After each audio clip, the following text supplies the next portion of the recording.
लोगों ने उनको बाइज्जत गाड़ी कराई, बुलाया, नाश्ता पानी खाना जो भी हम लोगों से हो चुका, उनसे माफ़ी मांगी उनसे कि आप हमें माफ़ करो, हम नहीं कुछ कर पाए आपके लिए।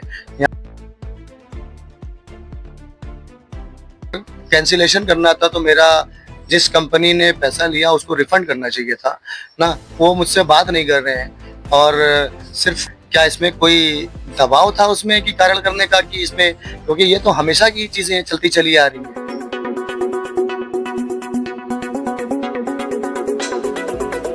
नमस्कार, मैं साक्षर, आप देख रहे जयदेश न्यूज। हमारे साथ सैयद जी, हम उनसे जानेंगे जो ये बकरा मंडी बेनियाबाग बंद करने का कारण क्या था, क्या इन्होंने नगर निगम या किसी से मिले, चलते बात करते। साथ ही साथ जो बेनियाबाग बकरा मंडी कितना पुराना है, चलते बात करते हैं। अपना परिचय बताइएगा। मेरा नाम साजिद खान। बात करें ये जो बेनियाबाग बकरा मंडी, इसकी पहले तो इतिहास कब से है? ये बकरा मंडी सैकड़ों साल से लगते चला आ रहा है, ये कोई नया नहीं है। जब आ रहा है, पिछले साल भी टेंडर हुआ था, उसके पहले भी हुआ था, तो इस साल मुझे इन चीज़ों को दिया गया करने के लिए, तो मैंने अपनी चीज़ों को फॉलो किया और मुझे कोई भी बिना सूचना के इन चीज़ों को बंद कर दिया गया। अब बात करें तो क्या लगता है आपको कि आपका कल जो 28 मई को बकरीद पूरे देश भर में मनाई जाएगी, तो कितने किसानों का जो इसमें कितना नुकसान हुआ? इसमें किसानों का बहुत नुकसान हुआ। आप काफ़ी वीडियोज़ इंस्टाग्राम पे, ऑडियो पे आप लोग ने खुद बयान लिया होगा, तो काफ़ी किसान रो कर गए हैं। उनका नुकसान हुआ जो साल भर किसी से पैसा लेकर आते हैं, अपने जानवरों को पालते हैं, पूरी दिनचर्या उनकी साल साल की पूरी चलती है, जिनका ये व्यापार है, वो यहाँ से एकदम रो कर गए हैं हमारे वहाँ से, और उनकी कोई भी सहायता नहीं की। तो क्या पहले से नोटिस या कोई लिखित आप लोग को मिला? मुझे कोई भी नोटिस प्राप्त नहीं हुआ। स्मार्ट सिटी ने टेंडर MS मल्टी को दिया था, जो कंपनी है यहाँ की और जो इस समय बेनियाबाग चला रही है, और उन्होंने मुझे दिया था ना, उसका मैंने आपको प्रमाण दे दिया है। तो इन्होंने जब मुझे दिया था तो इनको कोई नोटिस इशू करना चाहिए। वहाँ पर हजारों के तादाद पे लोग थे, कई हजार जानवर वहाँ पर थे, तो तत्काल आकर इन चीज़ों को बंद कर देना ना, ये तो एकदम अन्याय है। तो इसको लेके अपने किसी नगर निगम अधिकारी या किसी अन्य अधिकारी से मिले? मैंने DM साहब को आग्रह कराया कि उनसे परमिशन मांगने की कोशिश भी की ना, तो उन्होंने कमिश्नर साहब के लिए वो आग्रह किया, मैंने लेटर उनको डाला था, और नगर आयुक्त साहब को मैंने काफ़ी संपर्क करने की कोशिश की, लेकिन नगर आयुक्त साहब से मुलाकात वो मेरी नहीं हो पाई। अब बात करें, कल जो है महापौर ने भी कहा है कि ये जो स्मार्ट सिटी के अंतर्गत आता है, तो क्या लगता है आपको? हाँ, ये स्मार्ट सिटी के अंतर्गत अगर आता है तो उन्होंने, स्मार्ट सिटी ने फिर इसको टेंडर पास क्यों किया? अगर वो अंदर आता है तो उन्होंने टेंडर पास क्यों किया, पहली बात तो। और क्या 18 तारीख से पहले ये चीज़ लागू नहीं थी? 18 तारीख से पहले अगर ये लागू था तो 18 को टेंडर पास कैसे हुआ? पास चलिए हो गया तो निरस्त क्यों हो गया?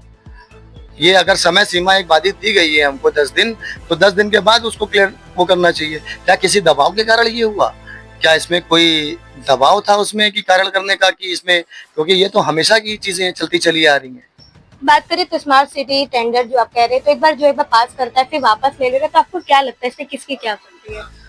स्मार्ट सिटी टेंडर देने के बाद मेरा भी यही सवाल है इनसे, और आयुक्त साहब से भी यही सवाल है कि आप लोगों ने टेंडर को दिया, फिर कैंसिल किया, और मुझे कोई चीज़ सूचना नहीं दी गई, तो मेरा भी मुझे सूचना देनी चाहिए थी, क्योंकि मैं उन चीज़ों को ढंग से समाप्त कर सकूं।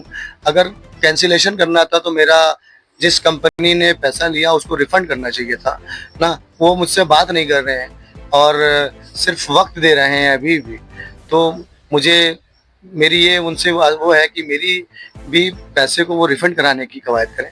कितना पैसा लगा? मेरा कुल 30 लाख के आसपास, क्योंकि टेंट वगैरह लेकर 24,50,000 रुपये मैंने उनको दिया कंपनी को, और बाकी जो टेंट वगैरह, इतने बड़े ग्राउंड में टेंट लगाने में मुझे 3 दिन लगता है।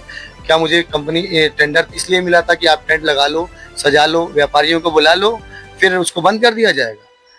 ये परमिशन देने से पहले सोचना चाहिए। एक बड़े तादाद में व्यापारी आते हैं, उनके बारे में सोचना चाहिए। किसान आते हैं, मजदूर आते हैं, उसके अंदर बहुत लोगों की आस्था जुटी रहती है, तो सारी चीज़ों को देखते हुए उनको ये चीज़ करना चाहिए। बात करें, कहा जा रहा है ये काशी विश्वनाथ के 2 किलोमीटर के अंतर्गत आ रहा है। जी, काशी विश्वनाथ जी के अंतर्गत अगर आता है तो इनको पास नहीं करना चाहिए था। इन्होंने पास किया, यही मेरा क्वेश्चन भी आपसे है। मैं आपसे ये पूछ रहा हूँ कि इन्होंने क्यों पास किया, आप हमें बताएं। अब वो नहीं बता रहे, आप हमें बताएं कुछ। मांग क्या करते हैं? मांग यही करते हैं कि अब कि जो चीजें अब हो चुकी हैं तो आगे से ये चीजें होना कभी, जो चीजें अभी हो चुकी हैं ये आगे से ये चीज ना दोहराई जाए। इसके बावजूद मुझे सुनने में आया है कि कैंट में भी एक बार कुछ कोई ठिका हुआ था जो फिर कैंसिल कर दिया गया, लाइट मार्केट का। उसके पहले पटाखा जो दीपावली पे पर्व होता है उसका भी ठिका होने के बाद कैंसिल कर दिया गया। तो ये क्यों हो रहा है? ये क्या कोई कोई वो चल रही है, जालसाजी चल रही है किसी की? क्यों क्यों क्यों हो रहा है? क्यों? जब होना नहीं है तो आप टेंडर करो मत, अब तो होगा ही नहीं, कोई शिकायतें नहीं होंगी, ना हम आपसे बोलने जाएंगे ना कहने जाएंगे। बात करें, आपने कहा कि इतने सारे किसान, तो जो किसान जो वापस जाए तो कैसे आप उन लोग की मदद करें ताकि वो अपना जो कल उनकी त्योहार मन सके? हम लोगों ने उनको बहुत सहायता किया, हम लोग उनको बाइज्जत गाड़ी कराई, बुलाया, नाश्ता पानी खाना जो भी हम लोगों से हो चुका, उनसे माफ़ी मांगी, उनसे कि आप हमें माफ़ करो, हम नहीं कुछ कर पाए आपके लिए। यहाँ का प्रशासन से कोई शिकायत मेरी नहीं है, क्योंकि ये ऊपर से आदेश है स्मार्ट सिटी का। प्रशासन ने बहुत हेल्प की हमारी ना, प्रशासन ने जो भी चीज़ें हैं जो भी खाली कराने के लिए कुछ वक्त दिए, जो इत्मीनान के साथ हम लोगों ने उनको निकाला और भेजा। मैं आभार व्यक्त करता हूँ प्रशासन का पूरे यहाँ पर। बहुत बहुत, जैसा कि आपने सुना कि ये काफी पुराना जो है बेनियाबाग बकरी मंडी जो है काफी सैकड़ों वर्ष पुराना है। साथ ही साथ इन्होंने कहा बिना नोटिस के जो है जो ये बकरा मंडी इसको बंद कर दिया गया और इनकी मांग है कि इस पे जो है निष्पक्ष जांच की जाए और जो सही उस पे जो है कार्रवाई की जाए। ऐसे ही आपको खबरों से रूबरू कराते रहेंगे। आप तब तक बने रहे जयदेश न्यूज के साथ।